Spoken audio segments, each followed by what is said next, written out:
On the left side of the glass, a Chinese teenager watches the assembly of a next-generation fusion reactor, followed by advanced calculus equations and patriotic parades. On the right, an American teenager scrolls through a chaotic loop of self-harm challenges, hyper-partisan rage, and mindless, repetitive pranks. This fracture in reality is not an accident of the free market. It is a meticulously calibrated ballistic strike, actively detonating inside the prefrontal cortex of a rival generation. While you watch this feed, an invisible warhead is actively detonating in the pockets of 150 million Americans. The front line is not a trench, it is the glowing rectangle in your hand. Your attention span is rapidly bleeding out on the digital floor.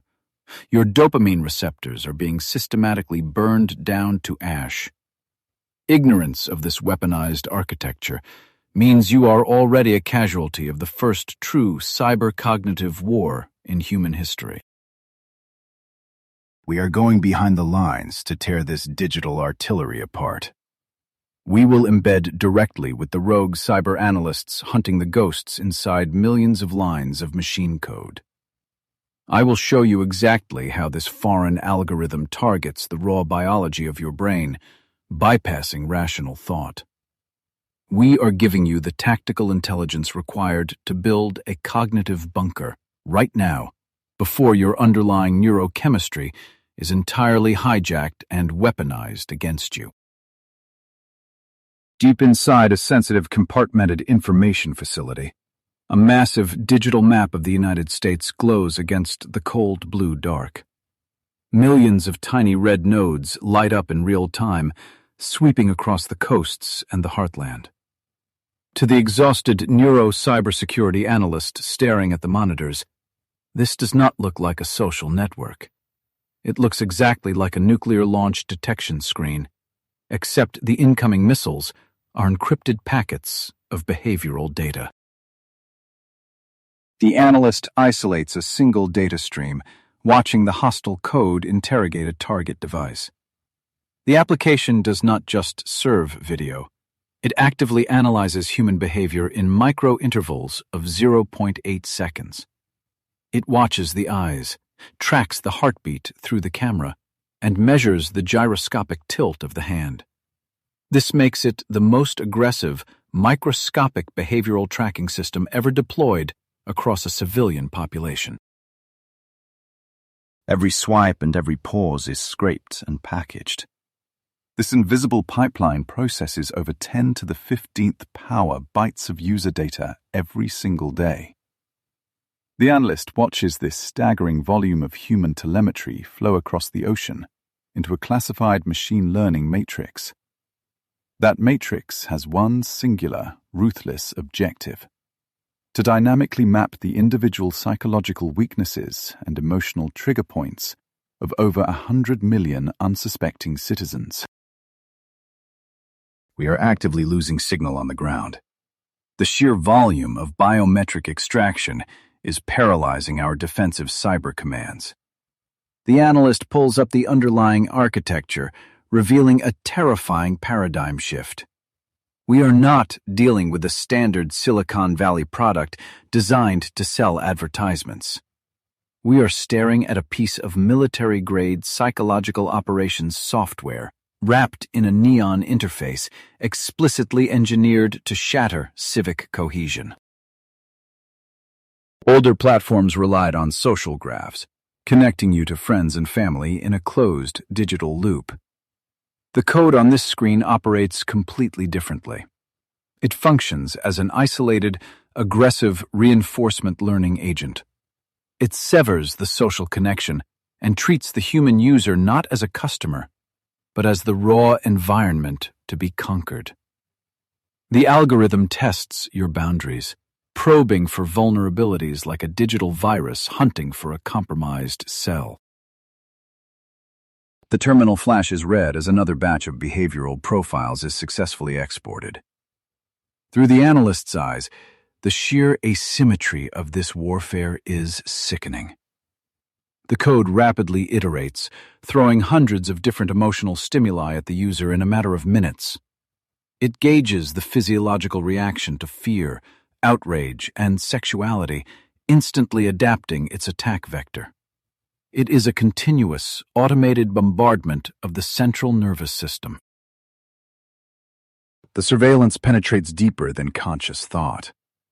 By meticulously tracking the micro-hesitations of a finger hovering over a glass screen for mere milliseconds, the code uncovers secrets the user does not even know.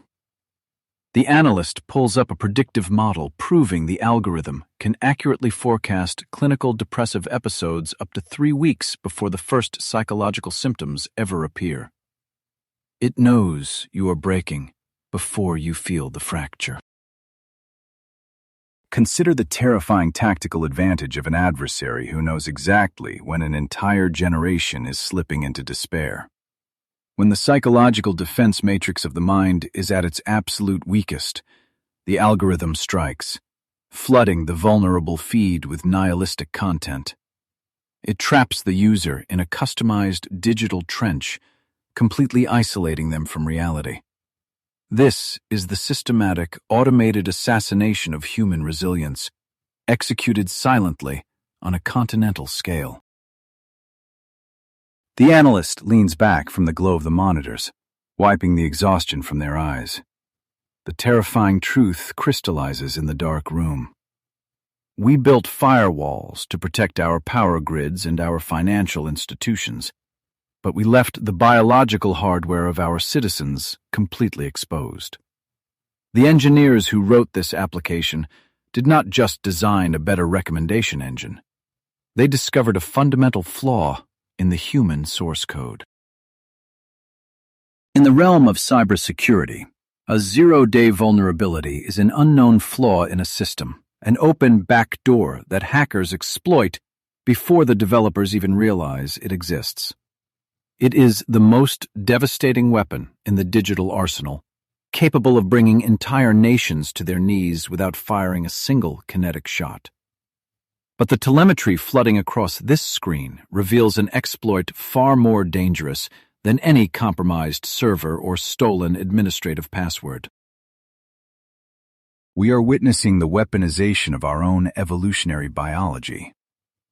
For millions of years, our brains were hardwired to seek novelty and respond instantly to sudden environmental shifts, a survival mechanism that kept our ancestors alive in a hostile world.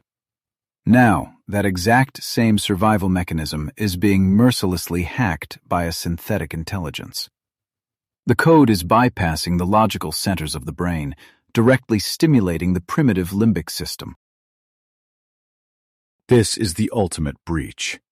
The foreign algorithm has successfully identified a zero-day vulnerability not in our software, but in human biology itself. It has found a raw, unprotected backdoor into our brain that millions of years of evolution never patched. The cognitive shields are completely down, and the enemy is already inside the wire. The question is no longer if we are under attack.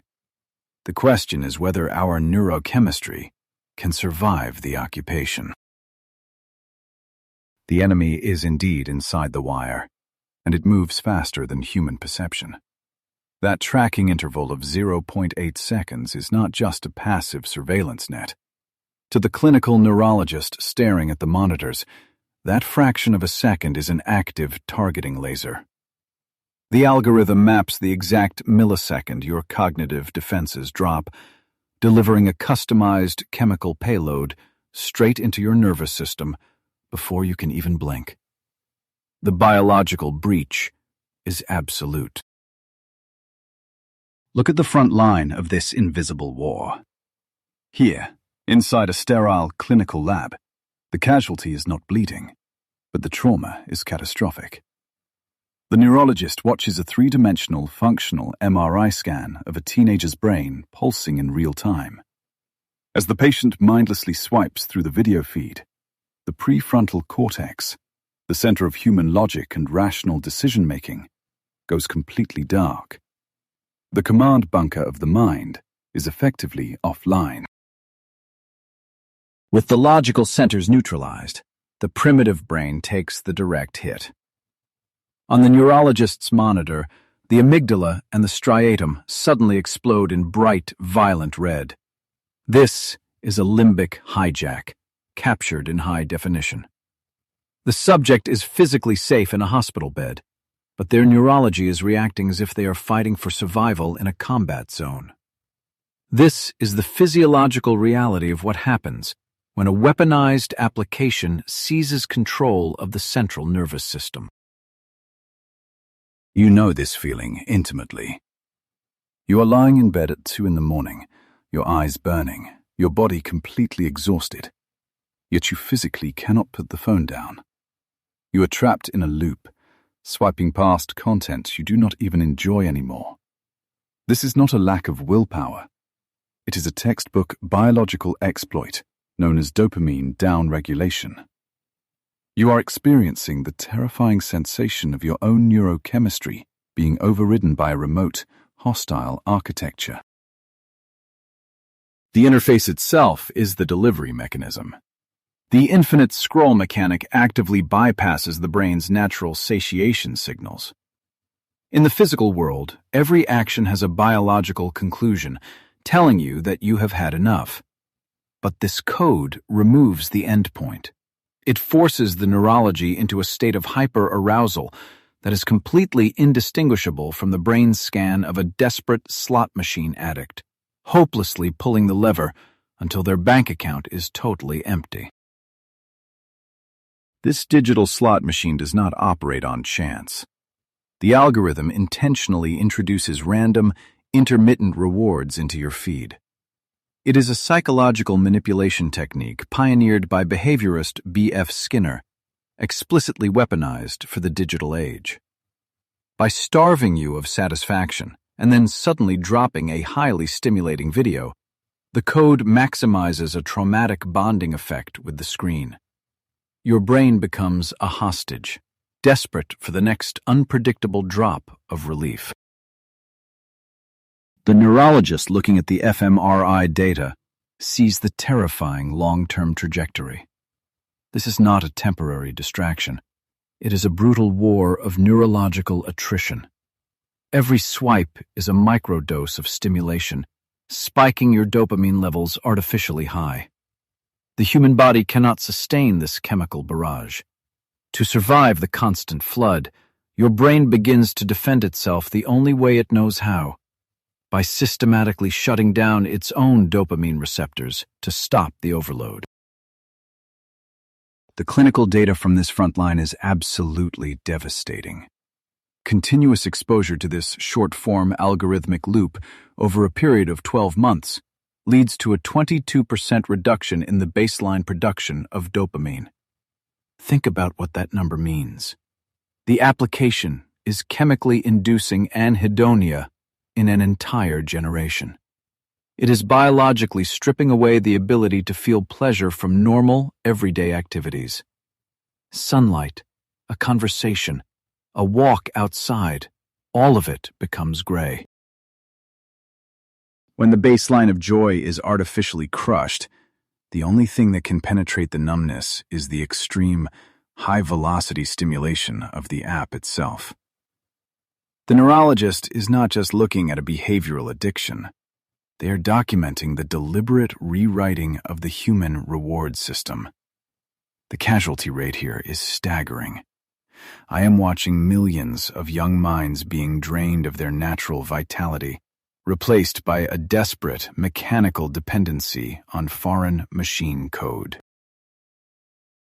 The collateral damage of this chemical bombardment is the total collapse of focus. The average sustained attention span of an American teenager has plummeted to a terrifying 47 seconds. We're no longer talking about a cultural shift. We are facing a mass biological impairment.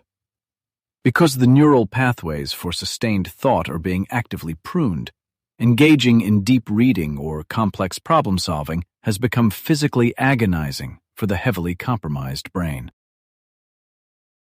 Try to comprehend the strategic advantage this gives an adversary.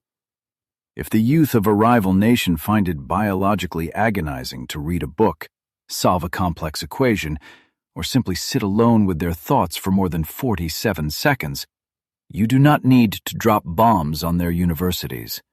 You have already won. The neurologist in the pediatric ward is triaging mass casualties who have no visible physical wounds, yet their intellectual capacities bleeding out onto the sterile floor. This is what asymmetrical warfare looks like in the 21st century. It is not fought with artillery, but with highly engineered behavioral sinks. The flashing screen in the dark room is a cognitive meat grinder. The teenagers trapped in this loop are not users, they are occupied territory. Their neurochemistry has been successfully invaded, pacified, and strip-mined for engagement, leaving behind a hollowed-out shell incapable of mounting any form of intellectual resistance. The horrifying reality pulsing on the fMRI monitor is just the domestic casualty report. The chemical loops, the destroyed attention spans, and the engineered anhedonia are merely the symptoms of a much larger globally deployed architecture. As we trace the data packets out of this hospital and across the ocean, the true malice of this operation becomes undeniable. The creators of this technology know exactly how lethal it is, because they handle it like a highly radioactive isotope. The creators of this technology know exactly how lethal it is, because they handle the code like a highly radioactive isotope. Inside a subterranean testing facility, the cybersecurity analyst stands before a copper-lined Faraday cage. Two identical smartphones sit side by side behind the heavy glass, completely isolated from ambient network noise. We are about to witness the detonation of a neurochemical weapon in real time, safely secured behind heavy blast doors. The analyst boots up both devices simultaneously. The terminal on the left routes through a secure network directly to Beijing. The terminal on the right pings a local server here in Los Angeles. This is ground zero of an asymmetrical cognitive front line. We are looking at the identical application, developed by the same parent corporation, executing at the same millisecond. But the visual payload flooding into these two screens is fundamentally, violently different. As the automated feeds populate, the analyst watches the screens diverge. This is the implementation of the spinach versus opium doctrine. The weaponized architecture we tracked in the pediatric ward, the infinite scroll, the forced chemical dependency, is completely absent on the left screen. The engineers who built this limbic hijacker wear heavy digital hazmat suits while pumping the nerve gas directly into your home. They know exactly how devastating the actual payload is. Look closely at the terminal routed to the domestic Asian market. The algorithm is tightly leashed. For any user registered under 14 years old, the application enforces a hard, uncompromising daily limit of exactly 40 minutes. There is no bypass toggle, no endless scrolling into the late night. When that time expires, the screen simply locks down. The digital narcotic is forcefully cut off, artificially preserving the child's neuroplasticity and baseline attention span. Within those permitted 40 minutes, the analyst monitors the actual content pushing to the domestic screen. It is heavily curated armor for the developing brain. The algorithm aggressively prioritizes engineering puzzles, historical achievements, physics experiments, and physical fitness routines. Mindless viral trends, dangerous stunts, and dissociative loops are systematically censored. The host nation is actively utilizing the code to fortify its own cognitive infrastructure. Now shift your focus to the right side of the Faraday cage. The device connected to the Los Angeles server is vibrating with frantic, unrestricted energy. This is the export version, residing in the pockets of 150 million Americans. The safety protocols are entirely stripped away. The analyst watches the code accelerate, pushing raw, unadulterated stimulation without a single biological safeguard. The front line is glowing red right in front of us, and we are losing ground. On this Western terminal, there are absolutely no hard limits. The export algorithm operates purely on an extraction mandate, designed to maximize endless engagement at all biological costs. The feed rapidly devolves into a chaotic barrage of sensationalism, absurd social challenges, and highly divisive political friction. The analyst tracks the source code as it deliberately suppresses educational material, flooding the zone with weapons-grade neurochemical noise. This is an active digital siege. The code running on the Los Angeles server is not malfunctioning.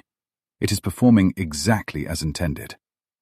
By pushing polarizing, hyper-stimulating content without a kill switch, the algorithm forces the prefrontal cortex into a state of perpetual exhaustion. I'm watching the real-time destruction of our civic cohesion play out on a 6-inch screen. The target is not a military base.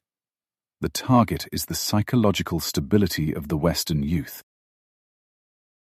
The analyst runs a diagnostic comparison between the two data streams. The asymmetry is staggering. You do not accidentally write two completely divergent recommendation engines for the exact same platform. This dual architecture requires massive engineering resources to maintain. The creators are intentionally building a generation of focused engineers and patriots at home, while actively exporting a cognitive meat grinder to their primary geopolitical rival. Sitting in the cold glare of the monitors, the historical parallel becomes terrifyingly clear. High-level intelligence analysts have officially classified this dual deployment strategy as the modern digital equivalent of the Opium Wars. We are witnessing a hostile state actor synthesizing a highly addictive, neurologically destructive narcotic, criminalizing its domestic consumption, and then mass exporting it across the ocean to cripple a competing empire from the inside out. They are flooding our digital borders with a product designed to induce societal paralysis. Every swipe on the Los Angeles device registers on the analyst's tracking software like a microscopic artillery strike. The weapon is cheap, infinitely reproducible, and completely frictionless. It sneaks past traditional defense grids because it comes wrapped in the Trojan horse of adolescent entertainment. But the telemetry data flowing out of this Faraday cage tells a story of absolute warfare. You are carrying this zero-day exploit in your pocket right now. When you open the application, you are stepping onto an active battlefield without any body armor. The algorithm immediately begins profiling your specific psychological vulnerabilities, searching for the exact combination of pixels that will keep your mirror neurons firing and your dopamine receptors burning. The system does not care about your entertainment. It only cares about your prolonged cognitive incapacitation.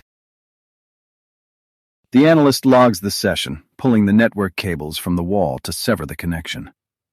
The room goes quiet, but the damage in the outside world is already compounding.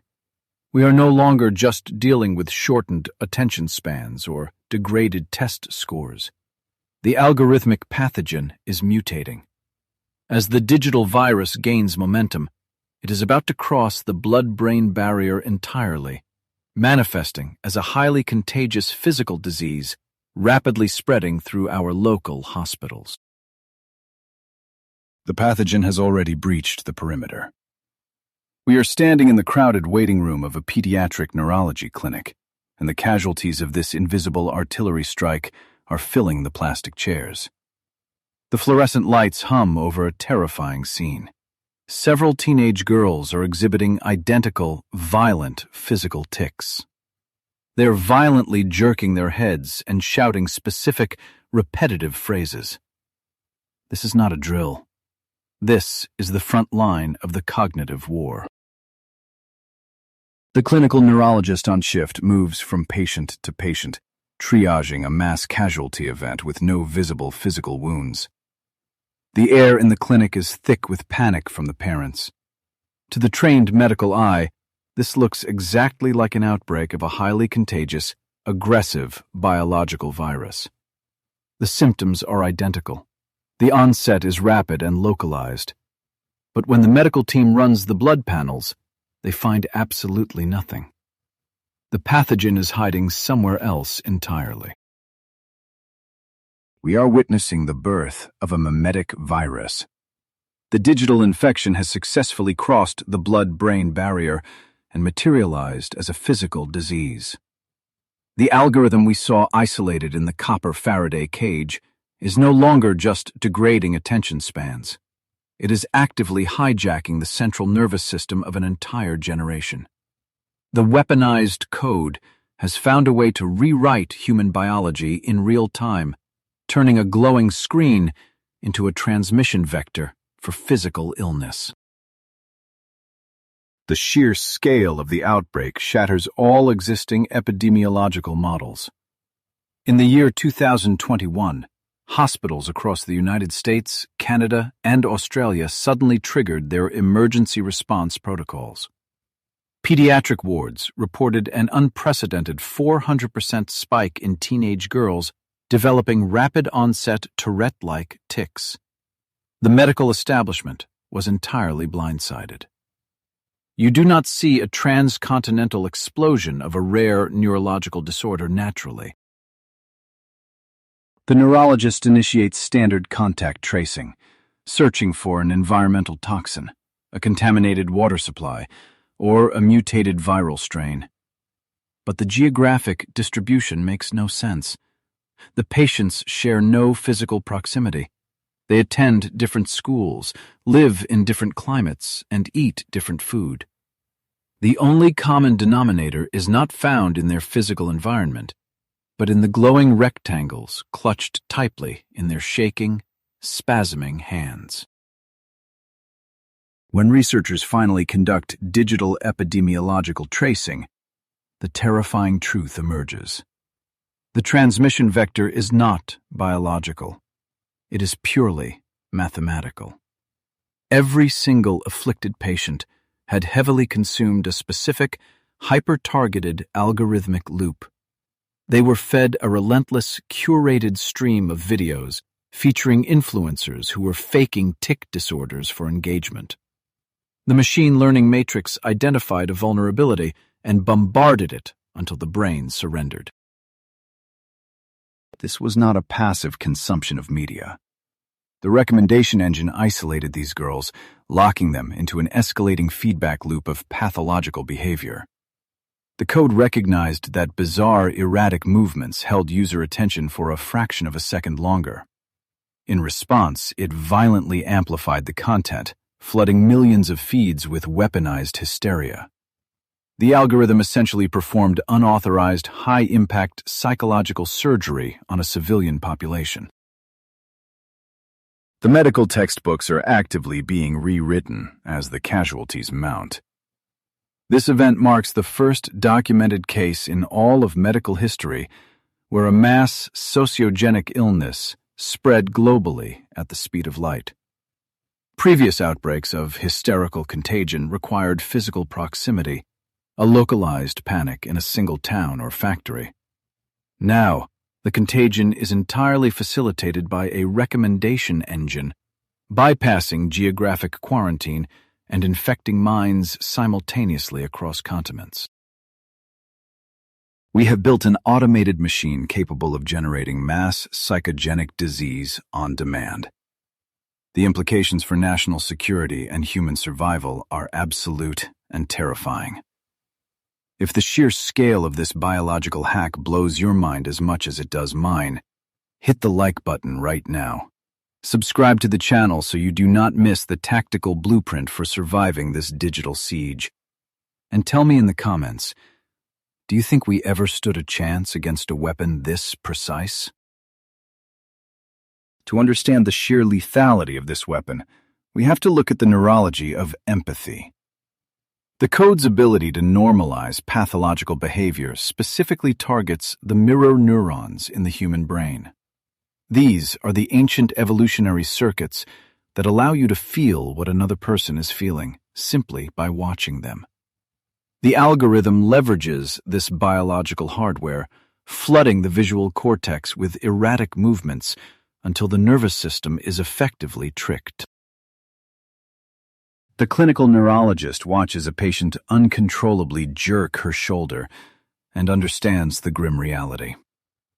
The mirror neurons fired so continuously, mirroring the sick influencers on the screen, that the brain's motor cortex adopted the illness as a baseline reality. The teenager is not faking the tic. The software successfully wrote a new, destructive command directly into her physiological hard drive. Her body is executing a malicious script sent from a server thousands of miles away. This is an active breach of human sovereignty. If a foreign adversary can use a localized algorithmic loop to induce physical spasms in thousands of citizens, the tactical possibilities are limitless. Today, the payload is a rapid-onset tic disorder, heavily masked as an adolescent trend.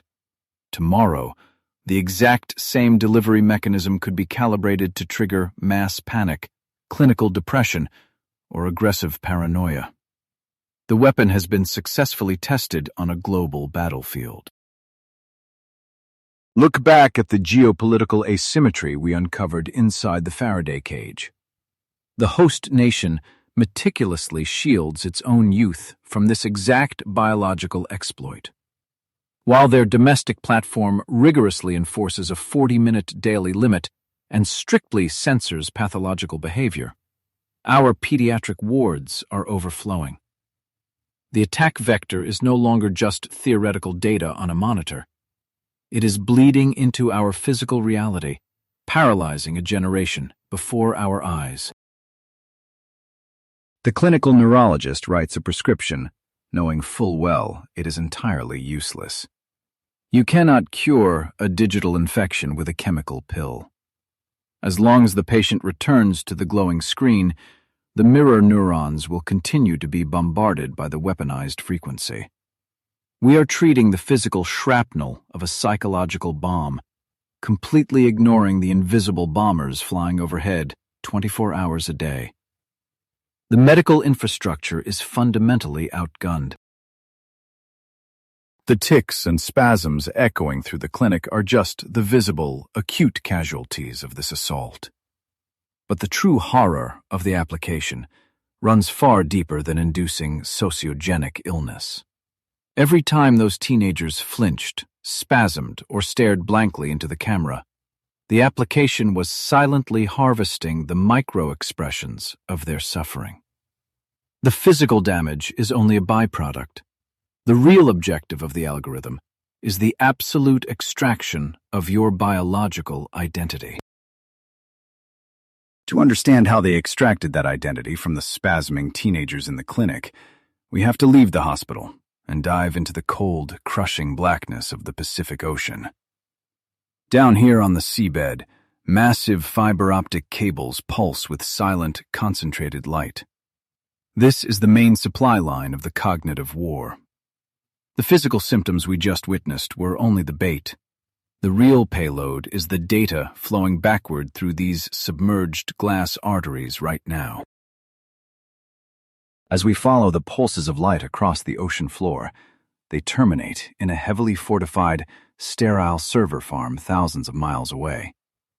Here, the light is instantly unpacked into an endless, terrifying mosaic of human biometrics. This is the Panopticon protocol in active deployment. You are holding a glowing rectangle, convinced you are simply watching a meaningless 15-second video. But the horrific truth of this architecture is that the video is actively watching you back. Every laugh, every micro-hesitation, Every dilated pupil is stripped from your face and routed directly into this foreign processing center. This is not passive surveillance. It is a live-fire extraction operation happening in real time. We are bleeding critical intelligence at a rate that would make a Cold War spy master weep. The target is not your password or your bank account. The target is the fundamental biological architecture of who you are and how you react under stress. Hidden deep within the impenetrable legal jargon of the application's terms of service is a total surrender of your physical autonomy.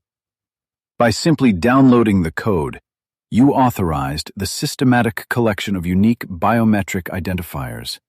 I'm talking about high-definition face prints and precise voice prints extracted during your most vulnerable moments. This data is instantly cross-referenced and cataloged, constructing a military-grade database of foreign citizens.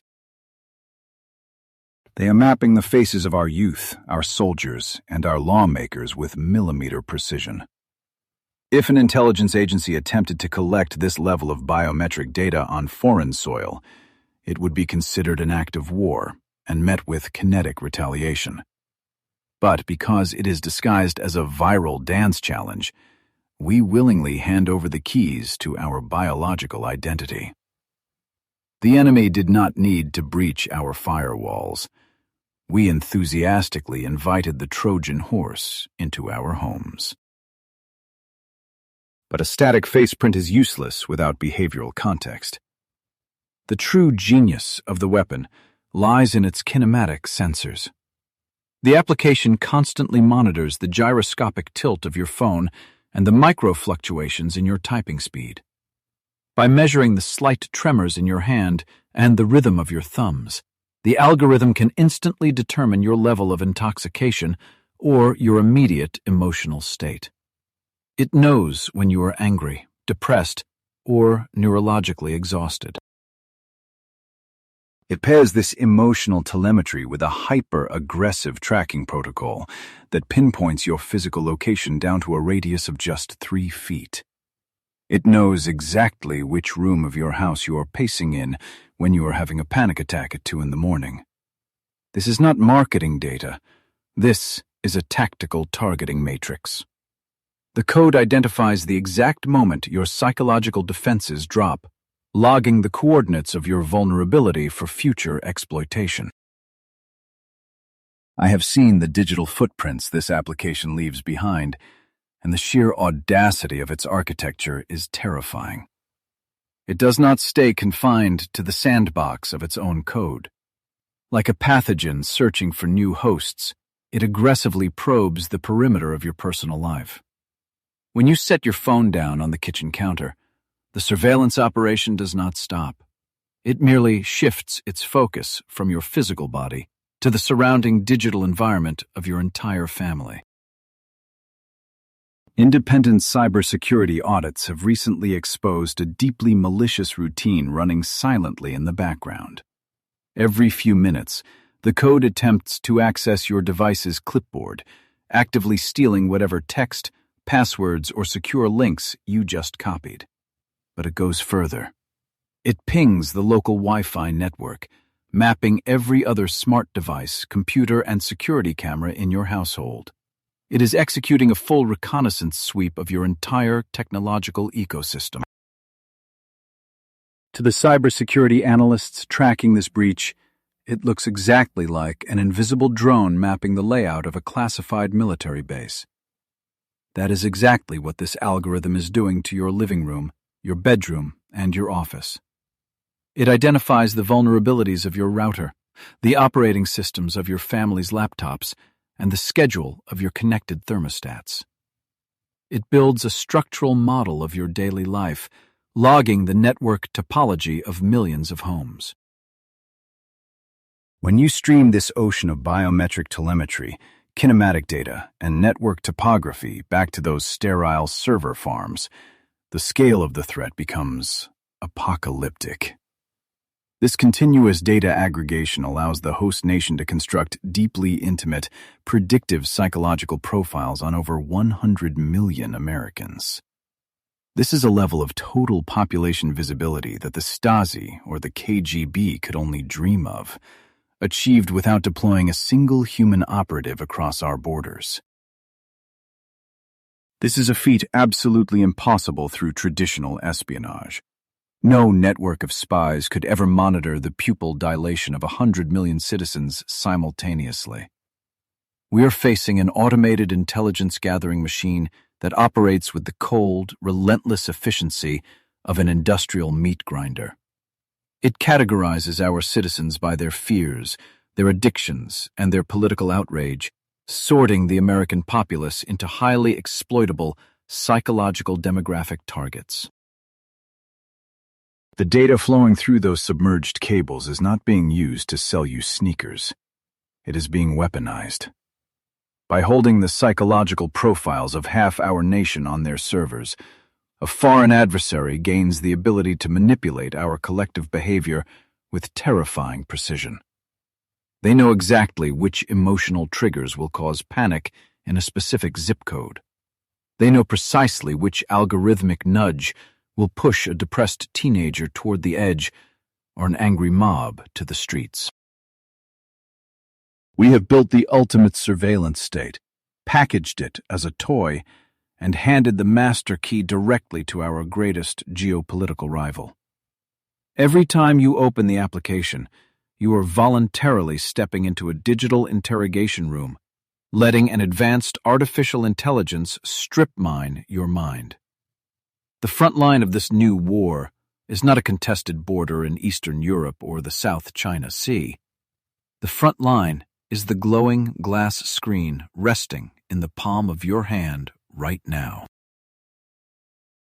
And the intelligence community is finally realizing the endgame of this massive data heist. Once you possess the psychological trigger codes for 100 million citizens, you no longer need to drop bombs to destroy a nation. You simply alter the algorithm and let the population tear itself apart.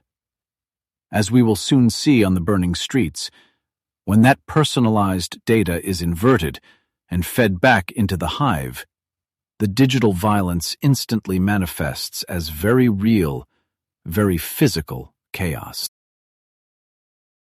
The digital violence we tracked in the server room is no longer abstract. I'm standing on the street level of a major American city, and the air smells of tear gas and burning asphalt. You are watching a protest shatter into a full-scale riot. But look closer at the command center overlay. A jagged, pulsing graph of algorithmic engagement is superimposed over the chaos. This is not a spontaneous political uprising. You are witnessing a mathematically scheduled detonation. Watch the peak of the digital graph. The exact millisecond the engagement metric hits its absolute zenith, a glass bottle filled with gasoline arcs through the air. The physical impact of the Molotov cocktail is perfectly, terrifyingly synchronized with the digital amplification spike. The crowd surging against the police barricades believes they are acting on their own free will. They are wrong. They are biological peripherals responding to a centralized code. This brings us to the core engine of the cognitive battlefield, the rage metric. We operate under the naive assumption that a social platform wants its users happy, pacified, and comfortably numb. The data proves the exact opposite. Happiness is a low retention state. Satiated people put their phones down. To keep your eyes locked on the glass, the architecture requires a constant high-voltage emotional burn. It requires you to be furious. The algorithm does not care about your political affiliation. It only cares about your nervous system. By mapping the biometric vulnerabilities we uncovered earlier, the system identifies your specific psychological pressure points. It hunts for the exact sequence of pixels required to trigger your evolutionary fight-or-flight response. When you are angry, your pulse quickens, your pupils dilate, and your thumb keeps scrolling. Neuropsychological studies from top defense research labs confirm a devastating biological truth. High-arousal negative emotions, specifically moral outrage, generate engagement rates 6 times higher than positive or neutral content. 6 times. Anger is the most frictionless conductor of human attention. The code weaponizes your innate sense of justice, twisting it into a synthetic, highly addictive rage that demands constant feeding. This is how individual biometric profiling scales into mass civic manipulation. The system isolates a perfectly moderate user, perhaps a suburban parent or a college freshman. Then, the algorithm artificially injects highly polarizing political content into their previously benign feed. It starts as a slow, almost imperceptible drip. A controversial headline here, an inflammatory out-of-context video clip there. This technique is known in intelligence circles as algorithmic radicalization. It is an automated, silent radicalization pipeline operating at a continental scale. The code tests your boundaries, measures your micro-hesitations, and continuously tightens the feedback loop. Within weeks, the moderate user is submerged in a custom-built alternate reality where their neighbors are framed as existential threats. You have to understand the asymmetry of this attack. If a foreign intelligence service deployed human agents to distribute radicalizing pamphlets to 100 million citizens, it would be an explicit act of war. Here, the distribution is entirely automated and voluntarily downloaded. We are fighting a phantom army of autonomous code snippets, effortlessly bypassing our border patrol and embedding directly into our public square. The true geopolitical payload detonates during moments of national vulnerability. Consider the weeks leading up to a presidential election. The domestic division is already high, making the population a highly combustible target. The foreign servers housing the algorithm do not remain neutral. They actively shift the weights of the recommendation engine, manipulating the flow of information across the entire Western Hemisphere. The telemetry data exposes a chilling, coordinated double standard. During these critical election cycles, the system has been consistently caught suppressing content related to human rights abuses or economic failures within its host nation. The firewall protects their stability. Meanwhile, it amplifies domestic strife, protest footage, and political vitriol in our target nation by over 300%. A synthetic amplification of 300%. That is not an echo chamber. That is a wind tunnel of targeted hostility. The algorithm takes existing social fractures, race, class, politics, and drives a digital wedge into them, hammering it constantly. It creates a phantom civil war on the screen that inevitably bleeds out into the physical streets. The Molotov cocktail is just the final analog step of a digital process. Pentagon strategists and cyber warfare commands no longer view this application as a consumer tech problem. They recognize this architecture as a textbook execution of cognitive domain operations. In modern warfare, you do not need to bomb power plants or cripple supply chains if you can completely compromise the minds of the people operating them. The battlefield has migrated entirely inward. The ultimate goal of a cognitive domain operation is to paralyze a rival nation's decision-making apparatus by entirely fracturing its social cohesion. A democracy requires shared facts and a baseline of mutual trust to function.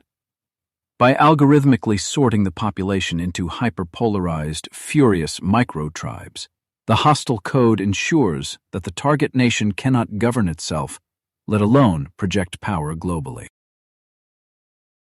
From my perspective on the ground, watching the riot police clash with citizens who were radicalized by a foreign server, the brilliance of the strategy is terrifying. It is the perfect asymmetric weapon. The adversary does not fire a single bullet. They simply provide the digital matches, pour the algorithmic gasoline, and watch from across the ocean as we gladly burn our own civilization to the ground. But the violence in the streets is only the loudest symptom of the attack.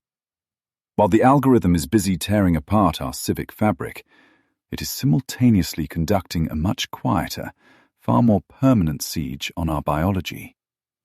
The rage metric is just a distraction from the true catastrophic loss. We are not just losing our social cohesion, we are physically losing our biological capacity to think, read, and resist. The fires in the streets are terrifying, but the true ground zero of this war is completely silent. I am standing in the back of a typical American high school classroom. The teacher is speaking, outlining a history lesson on the board. But look at the desks.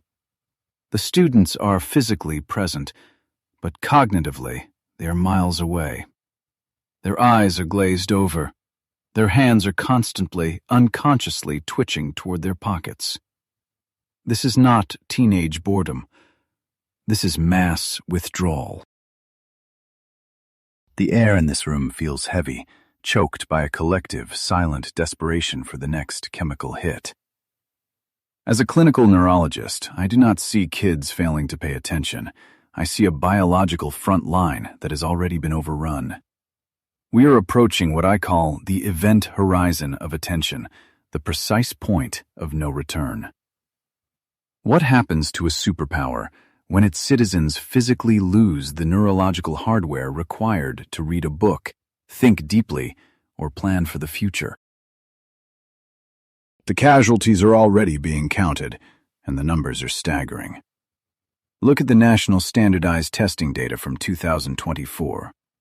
Among heavy users of short-form video, we are tracking a catastrophic 32% drop in reading comprehension and complex analytical skills. 32%. In any other context, a cognitive collapse of this magnitude would trigger a state of emergency. Here, we just buy them faster chargers. This drop is not a failure of the education system. No teacher can compete with a weaponized algorithm. The ability to decode complex text, to hold multiple variables in your mind and extract meaning, requires sustained neural firing. It requires stamina. But the code in their pockets has systematically bombarded those specific neural networks until they collapsed under the strain. We are measuring the ruins of human intellect in real time. To understand the permanence of this damage, you have to look at the adolescent brain. This is the period of maximum neuroplasticity.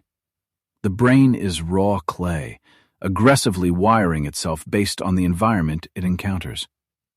The application forces rapid, relentless context switching. A joke, a tragedy, a dance, a riot, all within 10 seconds. This barrage signals the brain that sustained focus is useless. It physically prunes the neural pathways required for delayed gratification. Let me be absolutely clear. The algorithm is not just distracting them, it is performing microscopic neurosurgery. The pathways dedicated to deep focus, critical thinking, and patience are starving. In neurology, the rule is simple. Use it or lose it. Because the code never demands deep focus, the adolescent brain simply deletes the biological infrastructure needed to produce it. The damage isn't psychological. It is structural. It is permanent. We are actively witnessing the artificial creation of a stimulus-bound generation. This is a terrifying clinical classification. It means we have an entire demographic neurologically incapable of initiating or navigating tasks that do not provide an immediate, engineered dopamine return within 10 seconds. If the reward isn't instant, the brain simply refuses to engage the gears. The cognitive engine stalls. They cannot do the homework. They cannot read the contract. Watch the kid in the second row. He stares at a blank piece of paper, and you can see the panic setting in. His prefrontal cortex is desperately trying to marshal the focus to write a single paragraph, but the biological bridge is out. The algorithm burned it down for ad revenue. He is trapped in a perpetual present, bouncing from one 10-second microstimulus to the next. The capacity to envision a future, to work towards a goal years away, has been digitally amputated. Now, take this tragedy in one classroom and multiply it by 50 million. This is where the clinical diagnosis becomes a geopolitical death sentence. A nation is only as strong as its collective cognitive capital. When an entire generation is stripped of its ability to process complex information, the foundation of the state begins to crack. We are not just losing students. We are hemorrhaging the very intellect required to keep the lights on and the borders secure. This deliberate cognitive degradation directly threatens our national security. Look ahead 10 years. The pool of individuals capable of undertaking advanced STEM research is shrinking drastically. Who is going to design the next generation of aerospace engineering? Who possesses the critical analysis required to interpret complex intelligence data? Who will have the strategic military thinking necessary to outmaneuver an adversary that meticulously protected its own youth? The adversary understands this perfectly. Remember the two-tiered system we uncovered. While their youth are algorithmically restricted to 40 minutes of engineering and physics, ours are subjected to an endless, unlimited feed of neurological acid. They are mathematically guaranteeing that in a single generation, we will not have the human capital to build, invent, or defend. They are destroying our supply chain of genius. The bell rings. The students do not chat. They do not look at each other. They move like ghosts into the hallway, hands immediately diving into their pockets. The glow of the screens washes over their faces, and the collective withdrawal breaks into a fleeting, hollow relief. The invisible warhead detonates again, thousands of times a second, in this single hallway. I am watching a cognitive massacre, and there is no blood on the floor to prove it happened. We are crossing the event horizon right now. Once a society loses the capacity to read complex history, it loses its memory. Once it loses the capacity to solve difficult equations, it loses its future. We are being reduced to a hive of reactive nerve endings, perfectly conditioned to consume, outrage, and obey. The enemy did not need to conquer our cities. They just needed to hack the neuroplasticity of our children. There is a terrifying finality to structural brain damage. You cannot patch this with a software update. You cannot vote this away in the next election cycle. The neural pathways that have been pruned are gone. The attention span that has been bled out cannot be magically restored by a sudden change of heart. We allowed a hostile foreign intelligence to rewrite the biological hard drive of an entire generation, completely unchecked. Standing in this hallway, watching the future of the nation stare blankly into the weapon that destroyed them, the scale of our defeat is absolute. The cognitive war is already lost in these schools. The algorithmic siege worked flawlessly. But as the lights go out on the Western mind, there is one brutal, unforgiving question left to answer. If the systemic defense has failed, how does an individual survive the fallout? The fallout is total. The systemic defense completely collapsed while we were distracted by the flashing lights. You cannot wait for a rescue team that does not know it is under attack. In the aftermath of this cognitive bombardment, survival is no longer a collective guarantee. It is a solitary, tactical retreat. The screen goes dark, the servers are ripped from their racks, and we are left standing in the silent ruins of our own attention spans. You have to understand the fundamental shift in the geometry of modern warfare. We spent decades looking at the sky, waiting for intercontinental ballistic missiles. We failed to realize that the smartphone in your hand is the most highly contested battlespace in human history. Your sustained attention is the ultimate strategic high ground, and right now, enemy forces are firmly entrenched in your prefrontal cortex. Do not look to the government for an extraction. The bureaucracy of legislation moves in years, while machine learning algorithms iterate in milliseconds. By the time a congressional committee drafts a regulatory patch, another million synapses have been neurologically pruned. The only immediate defense against an autonomous, weaponized code is absolute, uncompromising cognitive quarantine. You have to build a digital bunker. This is not a metaphor, it is strict biological protocol. To survive, you must initiate a severe dopamine detox. Neuroscience dictates that it takes exactly 72 hours of zero algorithmic input for the brain to recognize the famine.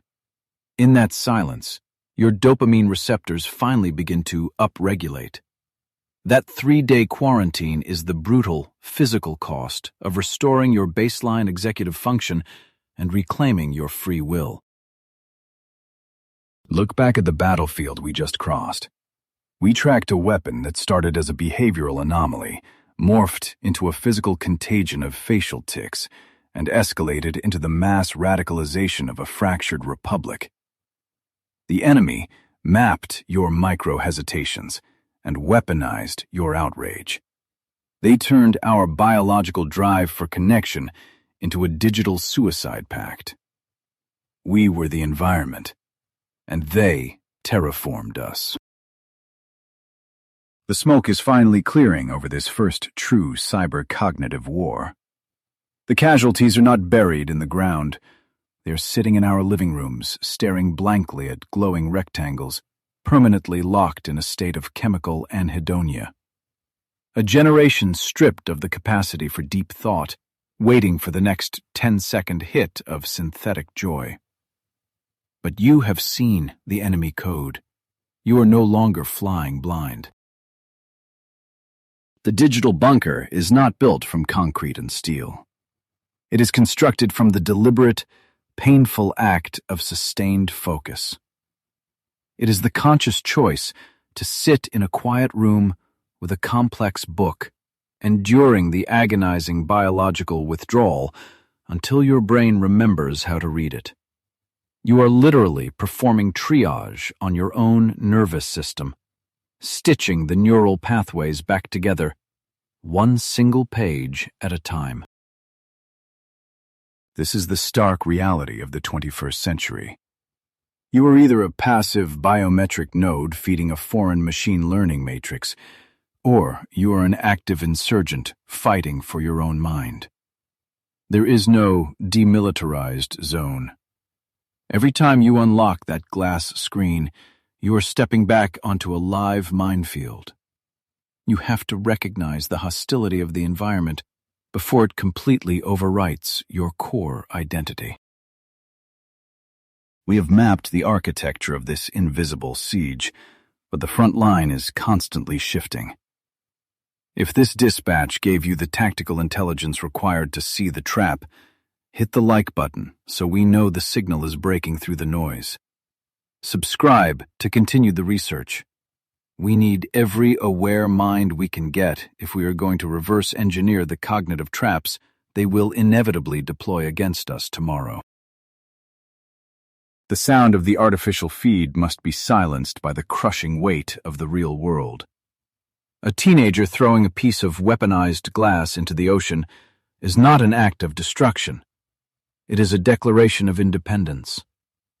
In an era where a hostile algorithm demands your constant, paralyzed compliance, the ultimate act of rebellion is simply to look away from the screen and embrace the quiet friction of physical reality.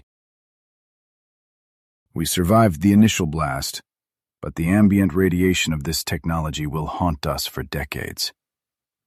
You have the intelligence.